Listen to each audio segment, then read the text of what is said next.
He is risen. Happy Easter, everyone. Yay. This is probably going to go to both, well, yeah, I think both my channels that I'm thinking of right now, my nutrition channel and my regular channel, because it does deal with some theology. So, boy, I'll tell you, like I said, over the last 50 years, everything I was ever taught was a lie. It's just simply not true. And so I've had to go redo a lot of things. Well, actually, the only truth was the theology. That's still good. That's been good for like 2,000 some odd years, right? But what do you do if you're gluten intolerant and you're a teetotaler for the Eucharist? Interesting question. And I guess the bottom line is the dose is the poison. And so let's go back a little bit. Some 25 years ago or so, the whole "I'm allergic to everything" craze went through. Okay, it's still going on. I mean, there's some ridiculous to the point where I think I remember somebody not being allowed to bring a peanut butter and jelly sandwich to school, which was an American tradition, for Christ's sake, because some idiot in class was allergic. Okay, well, what we didn't know then, which I do know now, and still they don't know it yet, is there's a thing called leaky gut. And if you eat so much garbage so often, all day long, physiologically you think you're an outside person, skin outside, and then from the mouth all the way through to the rectum, you're inside. Actually, not true. It's still outside. You're literally a straw. Okay, so if you think of yourself as a straw, and the actual plastic or paper part of the straw is your actual flesh and bones, blood and guts, and all that kind of stuff. Yeah, the digestive tract is open to the outside, and what happens is it's only about a epithelial layer thick cell. And when you eat garbage and trash and nonsense, you feed really, really bad bacteria. And they escape from your large colon and get into your small colon, or they can't. And those get through your digestive system and into your regular system at large, where your immune system has to go after it. So you become inflamed systemically. It's as if you were dying very slowly of sepsis. Sepsis means that a pathogen gets into your blood and all your blood vessels dilate, your BP drops to like low enough to kill you. That would be a septic attack. Well, you are septic unless you've taken nutritional steps to go ahead and rectify the situation. And normally a real good elimination diet is to buy for a week or two or three, depending on when you begin to feel better. Buy a bunch of ground beef, buy a bunch of eggs, buy a bunch of bacon, and buy a bunch of butter. And that is all you will eat for as many weeks as it takes for you to start feeling energetic. Your pain in your joints goes away. All of a sudden your face gets thin. People say, "Are you okay? Are you sick?" No, actually, you are better than you've ever been.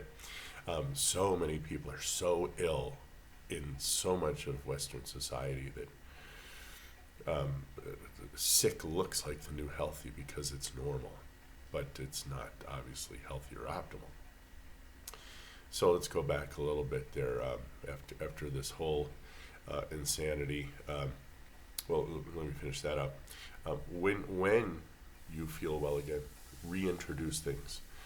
Start with leafy greens, salads, and then you can reintroduce breads and grains if you want. But the minute you start feeling bloated or yucky, that's an indication that your body doesn't like that, so stop eating it. And there's where I am here with grains. The bread in Jesus' day is not the bread of today. Not even close, not ever close, never will be close again, ever, ever. Amen. And gluten is a protein which is not usable by our bodies, human bodies, and it was actually set up by the wheat seed to keep you from eating its babies, according to Dr. Berry. So There definitely is gluten sensitivity, but how much sensitivity in each person? It is poisonous to the human body. So, what about alcohol? Also poisonous to the human body. Um, and they have codified the alcohol content and the type of grapes used in winemaking, which is why, and here's another story for another day, I guess, but the friars brought honeybees over for honey and I think to pollinate grapes in order to make the wine that they need. Other than that, the New World never saw a bee in its life. So when everyone says, oh, the bees are dying, we're all going to die. No, no. We have hummingbirds, mosquitoes, butterflies, or flutterbys. You have plenty of pollinators, bats. So you don't have to worry about bees, actually. I frankly couldn't care less if another one ever existed, but that's just me. Hey, species come and go, so do we. Anyway. How dare you? Anyway, on the gluten thing, if you have an intolerance to gluten or you really don't like drinking alcohol, get with the priest, find out what you can do.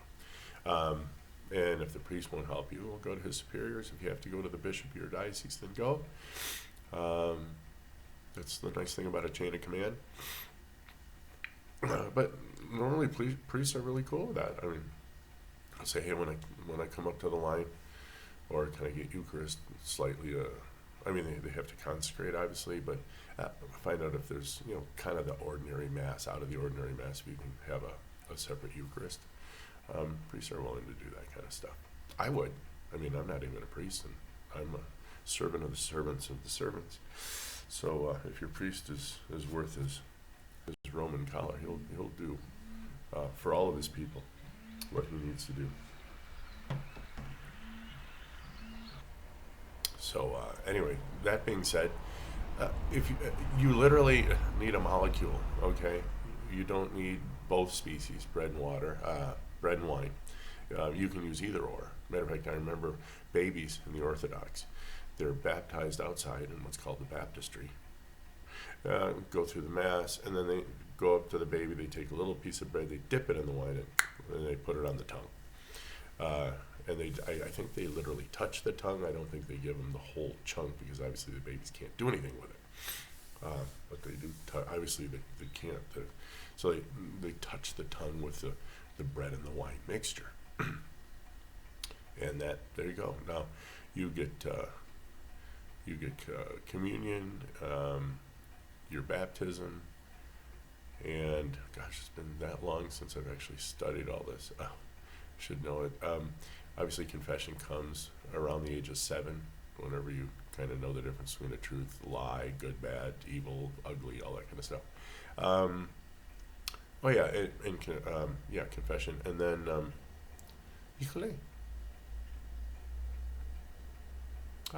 baptism. That was it. Okay, so yeah, baptism, Eucharist, and I'm thinking of the Grand Slam, and that's because it's also marriage, which obviously the kid's not ready for yet. So anyway, that's it. So if you have a gluten intolerance and it is Easter and you want to go, or you have an alcohol intolerance, just get with your priest ahead of time and he can go ahead and set you up. A molecule of this or that isn't going to hurt you, so you don't have a problem there. So anyway, guys, you take care. Have a great Sunday. It's Easter for about, I think the next 2 weeks or something like that. Or all the way, no, actually, I think it's almost a full month. It's all the way till like Pentecost. Well, Easter and then Ascension Thursday, and then we get into Pentecost Sunday, and that's the birth of the church, and there you go. So anyway, you guys have a great one. We'll talk soon. Be well. Bye.